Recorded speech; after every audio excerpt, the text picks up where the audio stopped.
All right, welcome back, folks, and welcome to Chapter 2, where we're going to be talking about the subject of kinematics. And kinematics is the study of motion, and it's kind of the one that goes back the farthest in history, probably. People needed to know how long it was going to take to get to the next town and things of that nature.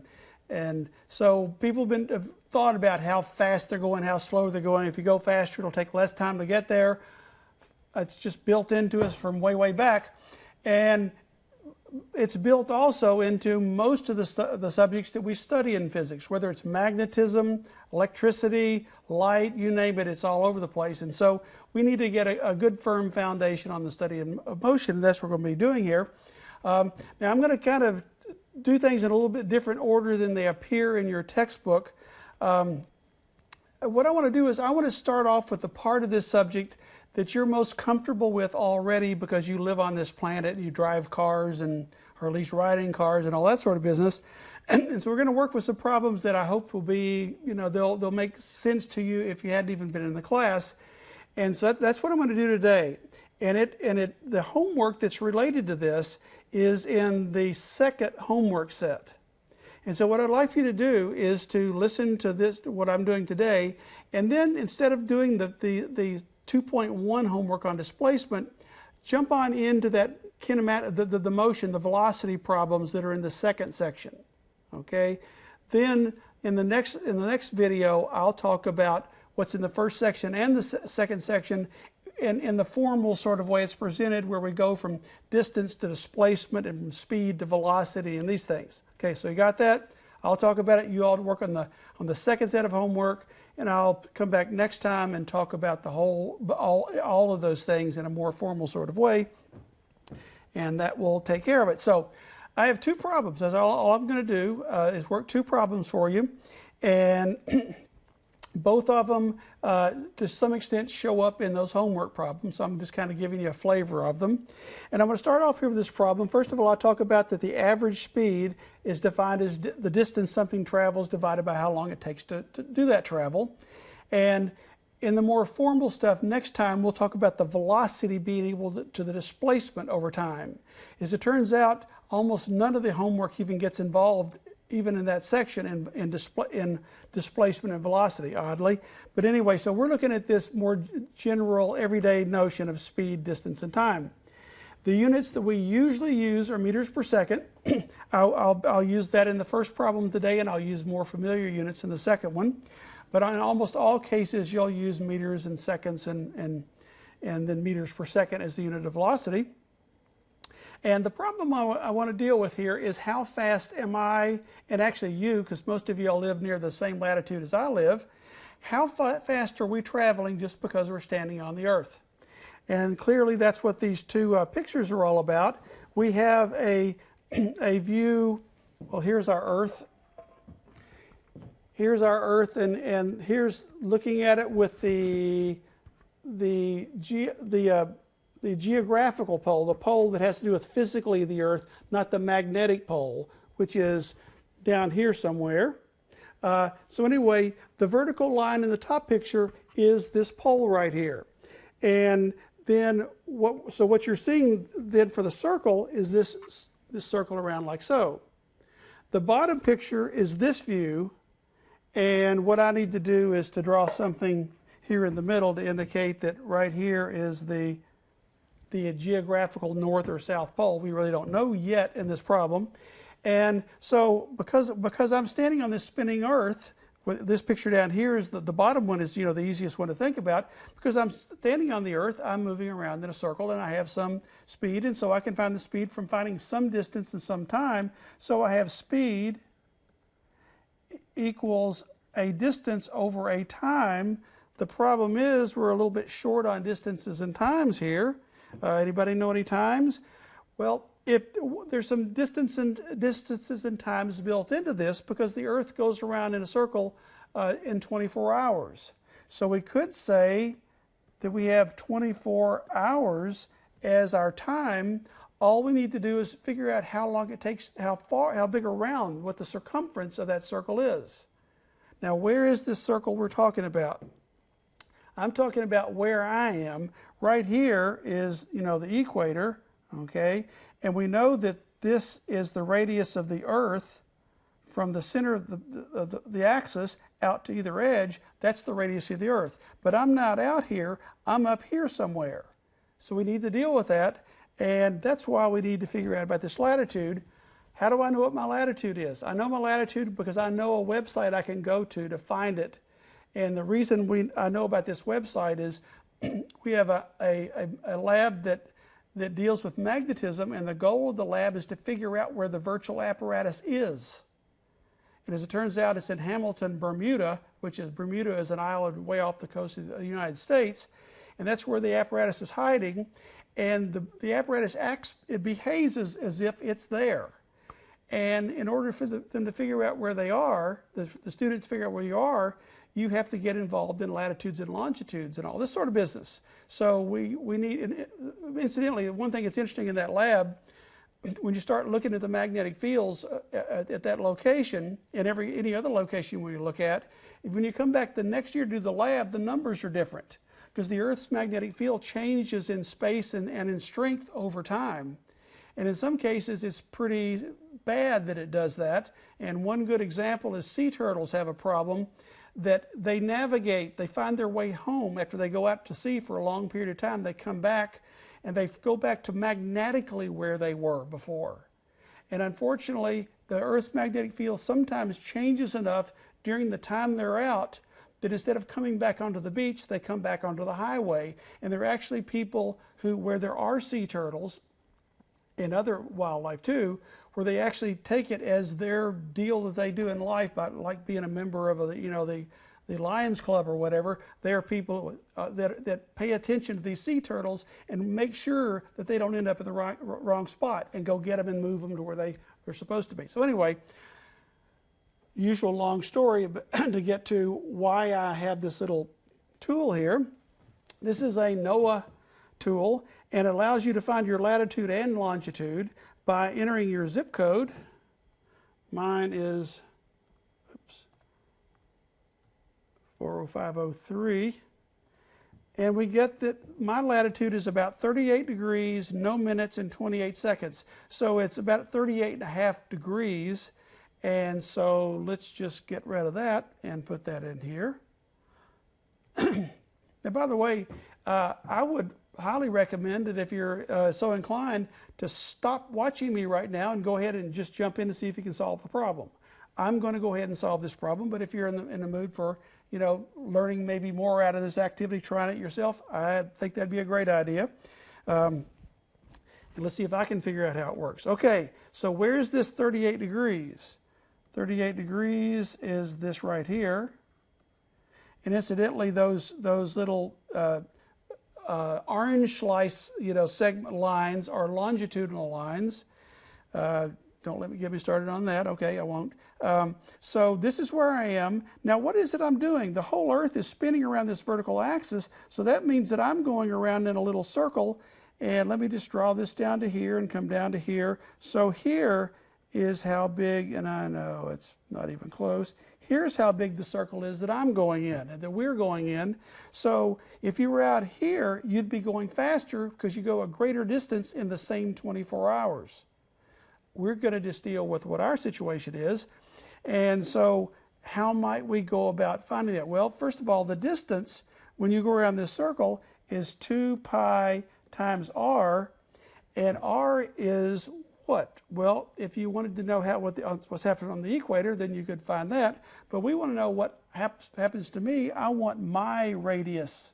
I'm going to be 2 pi r me over 25 hours, 24 hours.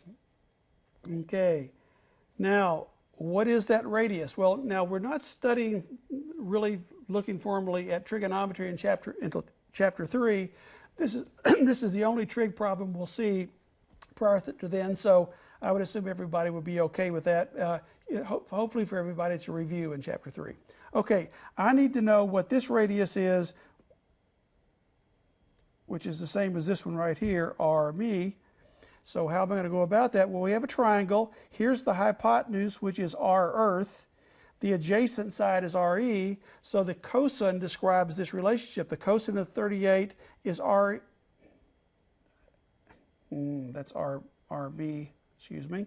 The cosine of 38 is RMe over RE, okay? And since I want RMe, what I'm going to do here is to say this is equal to 2 pi, well, let me just go down a bit, equals 2 pi times R Earth cosine 38 degrees. Okay, hope that's okay with everybody. Now, what's the time? Well, the time is 24 hours, okay?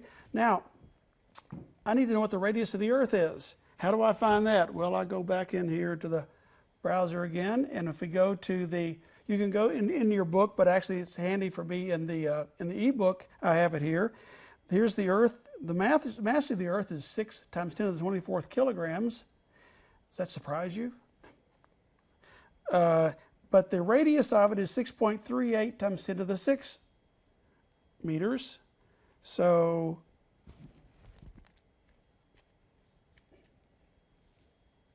that's going to be equal to 2 pi times 6.38 times 10 to the 6th meters. That's the radius of the Earth, times the cosine of 38 degrees. Now, what about those hours? We want meters per second. Yeah, units, meters, well, anyway, I want it to be in meters per second. You should just always assume that's what we want. So I need to convert the units. I have 24 hours. I'm really liking that 25 hours deal. 24 hours. I need to convert it. You can convert it in one step or two. Let's do it in 2 steps. We have hours here. We want seconds, but we don't know what's going on with seconds. We know about minutes. Okay, so I'm going to put hours down here and minutes up here. And there are 60 minutes in 1 hour. What I've done is multiplied by 1. 60 minutes over 1 hour is 1. So I've not changed the size of anything. I've changed the size of the numbers, but the units, so that the two act in opposite directions, and the total quantity is the same as it was before. Now I'm going to multiply. I've gotten rid of my hours. I need to get rid of minutes. I have to put them down there. Seconds up here. So there's 60 and there's 1. Now this product is 3600, which is something you should get familiar with because you do this every now and then. So now we have everything we're looking for. We have our meter units up here, our seconds down there because those cancel. And what you get when you do this is 363 meters per second.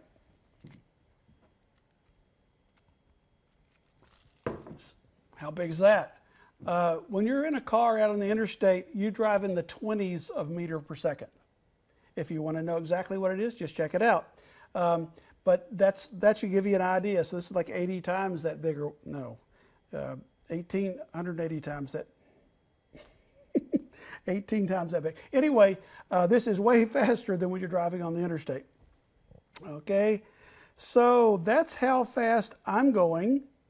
Now let's see, would there be a, how about launching satellites? Would that be a good place to launch a satellite? What would be the point of that? Well, the escape velocity from Earth is 11,200 meters per second. If you're right here,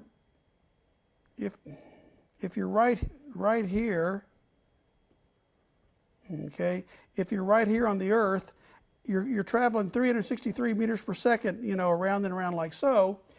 That is 363 meters per second that your rocket fuel doesn't have to supply as a part of this 11,200 meters per second if you're trying to launch this rocket out into space. So it'd be better to be launching from there than at the North Pole where you're just standing there going around in circles, okay? Nobody ever launches stuff from up there.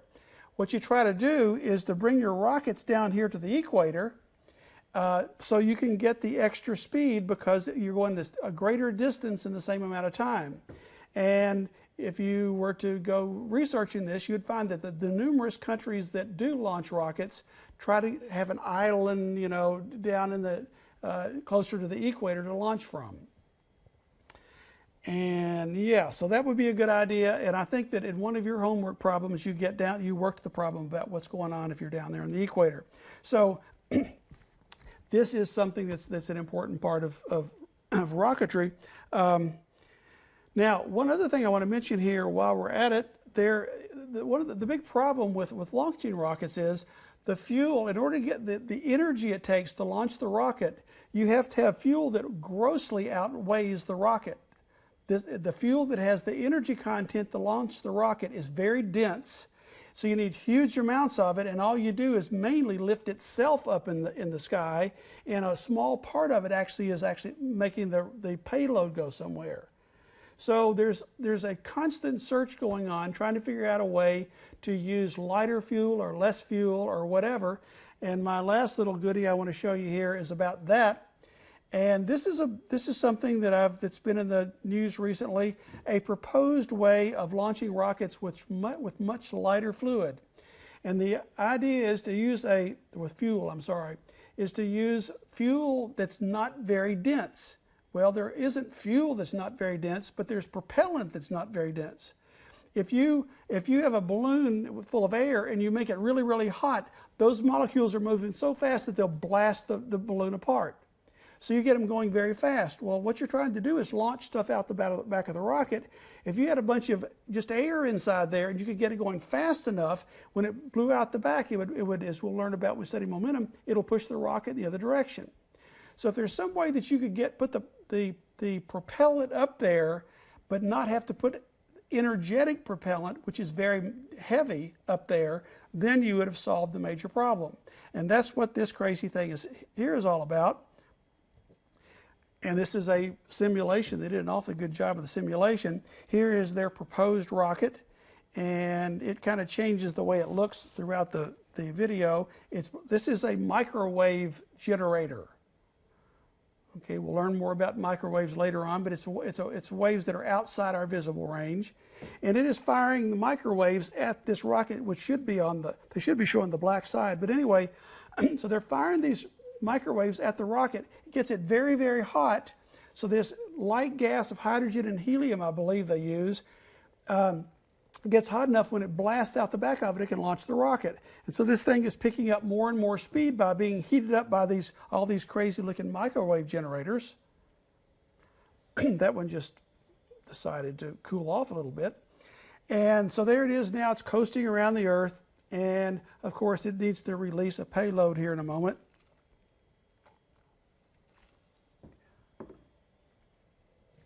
It's changing velocity a little bit.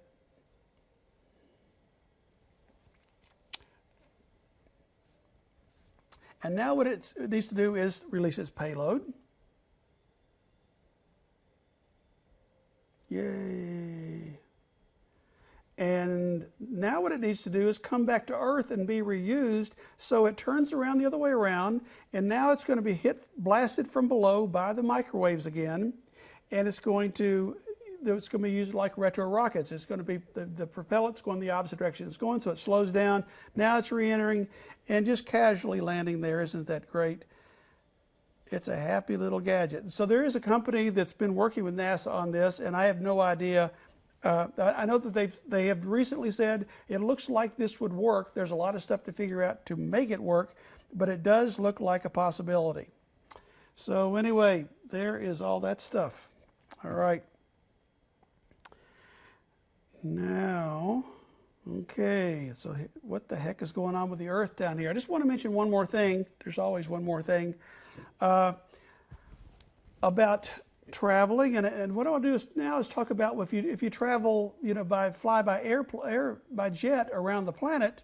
There's something, and hopefully all of you have had a chance by now, or have an upcoming chance to go abroad. You need to do that. You need to go somewhere other than where you are. The world is really quite amazing. So anyway, suppose you want to travel to Europe. I would recommend it. Okay, suppose you happen to be in New York, which is right here, and you wanted to go over here to France. There's Paris right there. All right, you want to go to France. Okay, there's your trip. Okay, is that the way it goes? Before we continue any more with this, I don't know if you ever noticed this before, but look up here. Here's Newfoundland. Now here's the 60-degree latitude. Here is the 45-degree latitude. So Newfoundland is in the ballpark of around 55 or something. If you come right across here, go along the arc, the United Kingdom is at the same latitude as Newfoundland. What the heck? Why is it warm over there in the United Kingdom? Well, the reason is the currents here in the Atlantic Ocean bring warm water up from the equator. There's a circulation going all the time, and the air blows across. It starts out being cold, but it warms up going across the ocean, and by the time it gets to the United Kingdom and the rest of Europe, it's warmed up a lot, and that's why they have that very nice sea climate. They have a kind of a land climate over here because the air comes across, from the Arctic, and it's just nice and cold there for a large part of the year. But these breezes off the ocean warm up Europe. And of course, you can see why they might be concerned about possible climate change happening, because these sea currents depend on the way they are right now because of what our climate has been like. If you start changing the temperature of everything and letting the Greenland ice sheet come melting out here in the ocean, it will be interesting to see. One last thing. If you've ever made a trip like this, one of the things you probably got to see is a display either right in front of you on the back of the seat back in front of you, or on the bulkhead or whatever in the ceilings. You very often, for these long trips, they'll let you actually see the plane moving along toward its destination. And it's bizarre. It is so strange when you find yourself up here over Newfoundland.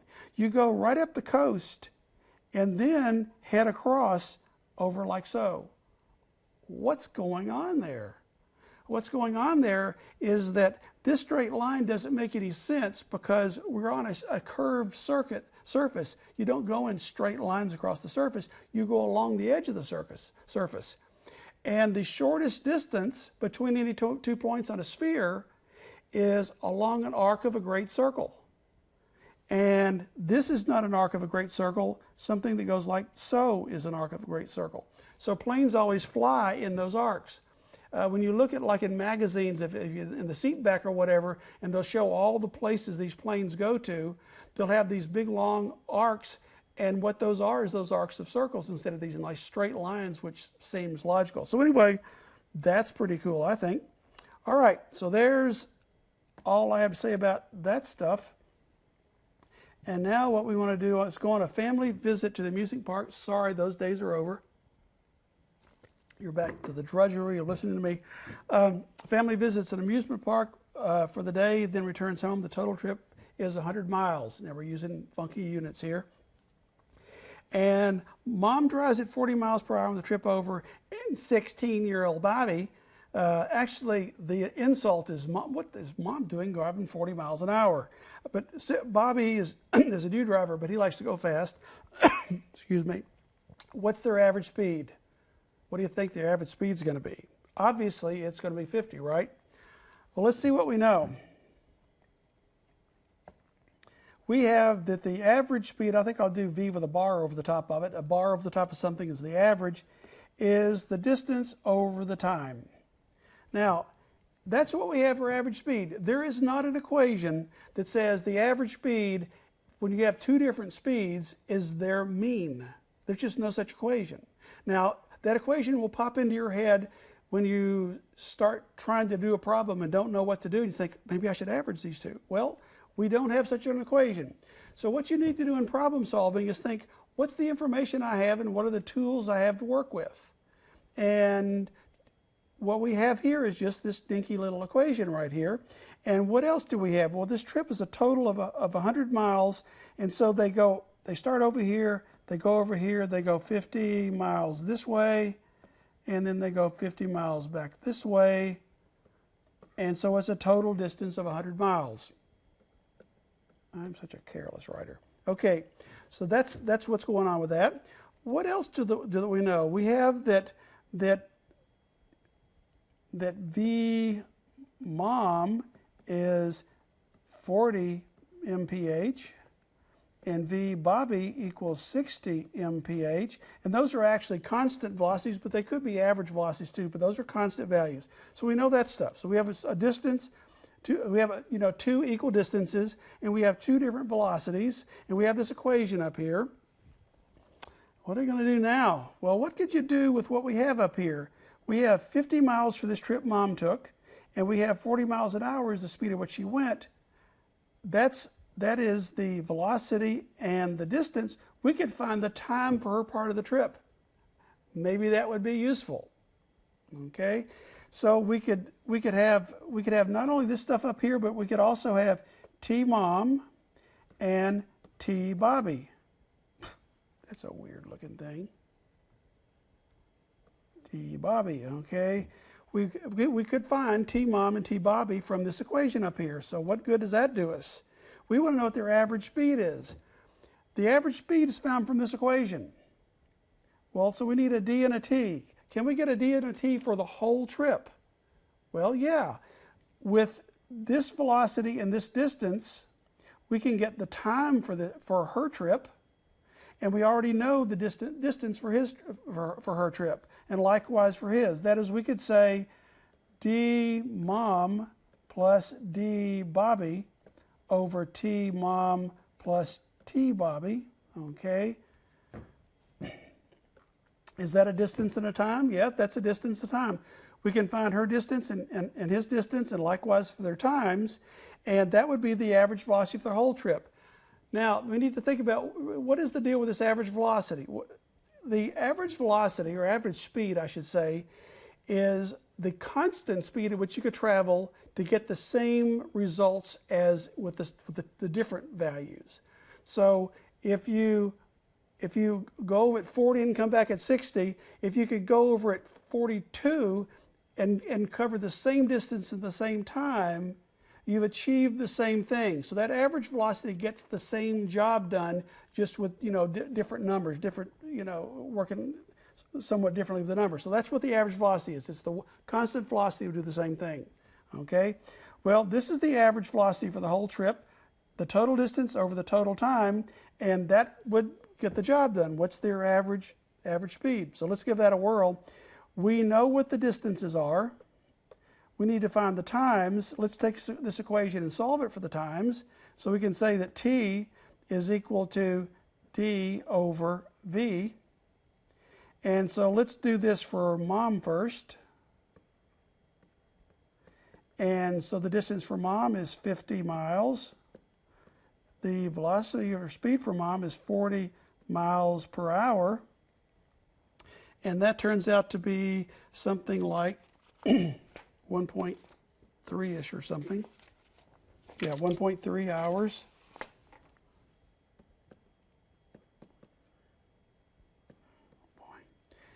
And the time for Bobby is D for Bobby over V for Bobby is his distance again. Oh, don't you do that.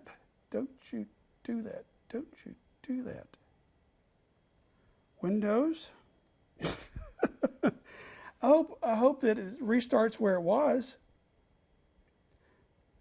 We do not accept your apology. Press enter. Recover copy. Yeah, thanks. Okay, we're just going to pretend that's still there. So what we were doing was we were saying that V is equal to D mom plus D Bobby. It's been one of those days. Oops. T mom plus T Bobby.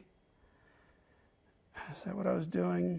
Oh yeah, actually we had to get the times. I'm sorry. So T mom is going, if we have our equation V equals D over T, we want to solve for T. And so T mom is going to be equal to D mom over V mom. And I think I was just doing that when it's 1.3 hours. Okay. Now T Bobby is D Bobby over V Bobby is 50 miles over 60 mph. And that turns out to be 0.83 hours. Now, so we've gotten those two times. Now we can find the average for the whole thing. The sum of the distances, which is just 100 meters, over mom's 1.3 hours, plus Bobby's 0.83 hours, equals, okay, we thought about 50 and said, no, that's not going to work. Do you think it should be more or less than 50? let's ponder this for a moment, okay? Suppose that the trip went like this. It's 100 miles, but Mom is only allowed to drive 1 mile, but she goes 1 mile an hour. She would take a complete hour to go her 1 mile. Her slow speed is going to really overwhelm the whole thing. That's not a proof or anything, but what happens is this huge amount of extra time makes the average velocity be toward the slower one. And so what we end up getting here is 47.6 miles per hour. So it's what was it? 40. Yeah, so it's less than the 50, which is the number in between. So there you have it. Now there's another part to this problem here that I'm not going to actually work, but I just want to talk about it. I hope that problem made sense there. You had to use V equals D over T, but you had to use it. You had to think, well, what do I know? I know that you can't just add them up and divide by 2 because I've been told that. But I just know I need to work with just the stuff I have. How about this last one? How fast should Bobby drive to result in a 50 mile an hour average speed? Okay. Just a couple of comments here. I'm not going to work it out, but consider this. If they have a 50 mile an hour average speed, how long is the trip going to be? They go over 50 and back 50. They go 100 miles at 50 miles an hour. T total is 2 hours. Okay. Now, what else do we know about time? We know that T-Mom is already going to do her deal. She goes 1.3 hours. So we know what T-Bobby is. So if you know what T-Bobby is, then you can go about finding out what his velocity is. Now, that works pretty well right there. So anyway, and again, I'm using the same information, using the same equations, but write down what you know, write down the equations you know, and then sit back and furrow your brow and think, well, what can happen here? Well, I don't know exactly what to do, but is there anything I can find here? And then you can gradually work your way toward the result. Generally, with problems like this, you just don't see it, okay? But after you do a problem, you go, hey, I'm catching on to this, and you do a little bit more, and you catch on some more, and eventually you don't get so that each new problem is like, oh, I could do this because it's a new and a different problem, but you develop all these skills and all this memory and all the, experience that you've had before. So just be methodical, write down what you know, what you want to know, write down the equations you have. Notice how I'm labeling things poorly, but I'm labeling things. And I think if you'll do that and just be patient, I think it'll work out for you. So I'm going to end right now. Remember, you need to go ahead and get to work on the second set of homework about the velocity and speed and whatnot. These things will help you with it. Next time, I'm going to go back and talk about displacement, which we just skipped. But this is stuff that's more familiar to you, so I want to start there. We'll do displacement and velocity and everything else all in one deal in the next lesson. So stay tuned for that, and good luck, and we'll see you later on.